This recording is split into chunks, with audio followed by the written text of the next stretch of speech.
Next 9 news में आपका बहुत बहुत स्वागत है। मैं हूं आपके साथ अबरारुल हक रहमानी।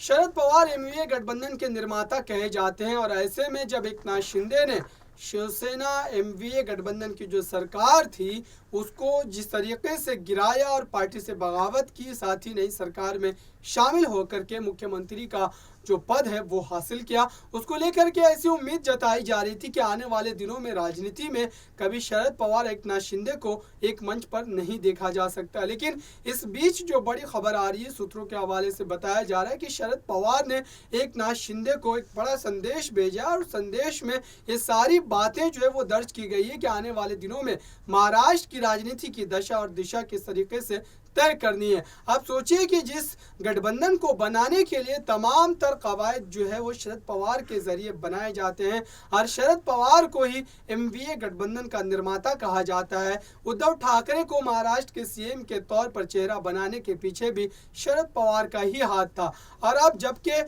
एक उद्धव ठाकरे के लिए सबसे बड़े राजनीतिक दुश्मनों में शुमार किए जाने वाला चेहरा एकनाथ शिंदे है और उनसे इस तरीके से शरद पवार को लेकर के जो तमाम खबरें आ रही है इस वक्त, इसको लेकर के महाराष्ट्र की राजनीति में बड़ा भूचाल पैदा हो सकता है, क्योंकि शरद पवार अभी भी एमवीए गठबंधन का एक अटूट हिस्सा है और ऐसे में एमवीए गठबंधन में रहते हुए एकनाथ शिंदे से इस तरीके से जो तमाम खबरें आ रही है वो अगर सत्य है तो ये बड़ा जो है एक तरीके से फेर बदल करता नजर आएगा महाराष्ट्र की राजनीति में। लेकिन अब देखने वाली बात यह है कि उद्धव ठाकरे इस खबर को लेकर के किस तरीके से अपनी प्रतिक्रिया देते हैं। जिस तरीके से लगातार महाराष्ट्र में शिवसेना पर कार्रवाई की जा रही है, उनके नेताओं को, उनके मंत्रियों को जिस तरीके से बीते दिनों परेशान किया गया था ईडी और सीबीआई के इस्तेमाल करके, उससे ऐसा लग रहा है कि अब जो टारगेट है वो मात्र शिवसेना है, न कि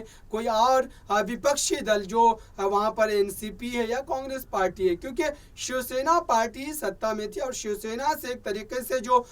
दुश्मनी है बीजेपी के इसलिए भी ज्यादा है क्योंकि शिवसेना कभी उसका हिस्सा हुआ करती थी एनडीए का और एनडीए के सबसे पुराने दलों में से शिवसेना का नाम जो है वो शुमार किया जाता है। सबसे लंबे समय तक अगर एनडीए का कोई हिस्सा रहा है तो वो शिवसेना पार्टी है और जिस तरीके से बीते 2 साल पहले उन्होंने उस गठबंधन से खुद को अलग किया और एमवीए गठबंधन में आकर के सरकार बनाई, इसको लेकर के बीजेपी के जख्म जो है वो अभी तक नहीं भरे हैं और यही वजह है कि अभी भी सरकार गिरने के बावजूद भी, एनडीए की सरकार बनने के बाद भी शिवसेना के कई लीडरों पर, संजय राउत जैसे बड़े लीडरों पर अब भी ईडी की कार्रवाई जो है लगातार जारी है। देखते हैं कि शरद पवार और एकनाथ शिंदे के बीच जो करीबी जो ताल्लुकात है वो बढ़ रहे हैं, उसके असर आने वाले दिनों में महाराष्ट्र की राजनीति पर किस तरीके से पड़ते हैं। फिलहाल इस रिपोर्ट में इतना ही। देखते रहिए ताज़ा तरीन खबरों के लिए नेक्स्ट 9 न्यूज़ को। धन्यवाद।